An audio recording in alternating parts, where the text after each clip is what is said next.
Моментално се уште студирам факултет и обврските ми се, значи, и со учење малку, со работа и време за приватен живот. Тоа што го студирам јас, фактички ми е една теорија од мојата работа. Мојата работа ми е пракса.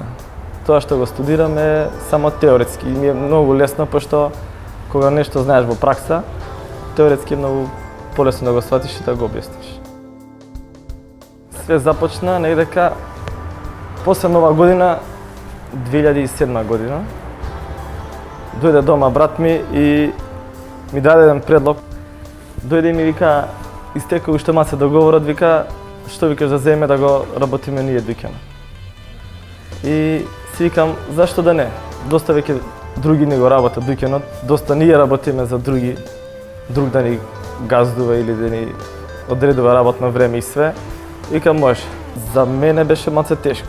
За брат ми, пошто беше он веќе уходан во работата, работеше тамо. Највише ангажиран беше брат ми, додека се уходам јас да видам како треба и колку количински треба се нарача. Прво, брат ми ги преземаше тие работи, полека со тек на време, учев и ја и сега немам никаков проблем. Иначе, ако требаше сам да се одлучам, не знам дали би одбрал оваа денос или би отворил нешто друго. Меѓутоа вака, кога некој те води, е многу полесно. Нормално, секој пат има падови и искачувања, меѓутоа тоа многу зависи во нашата работа и од времето.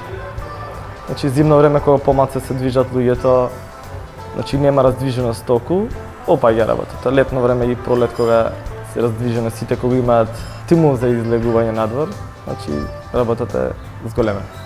Најчести муштери околните комшии. Нормално има и доста пролазници, многу пролазници, кои што бидејќи паркот е дестинација која што многу ја посетуваат, особено во летниот период. Има многу пролазници, пошто мојата улица е главна за натаму. Често се случува тоа луѓето да забораваат работи, значи кај мене во дуќан, дали се тоа кусурот, дали новчаници, клучеви, наочари, мобилни телефони. Тие работи носоп се забораваат, дали чадори. Меѓутоа, ние нормално кога ги тргаме на страна и кога ќе дојде да ги побарат, секако дека им ги враќаме или ги гледаме, значи, на камера кој што како е од комшиите кој го заборил, па да го потсетиме и ние, ако случајно заборил каде ги оставиле и такви некои работи. Работното време ни е многу флексибилно, бидејќи идеме, значи, кој кога му одговара. Ако јас не сум во можност да отворам себелето, се договарам со брат ми и он отвара, дали јас ќе идам меѓу смена, дали втора смена, или брат ми ќе работи двократно, значи, тоа е ствар на договор.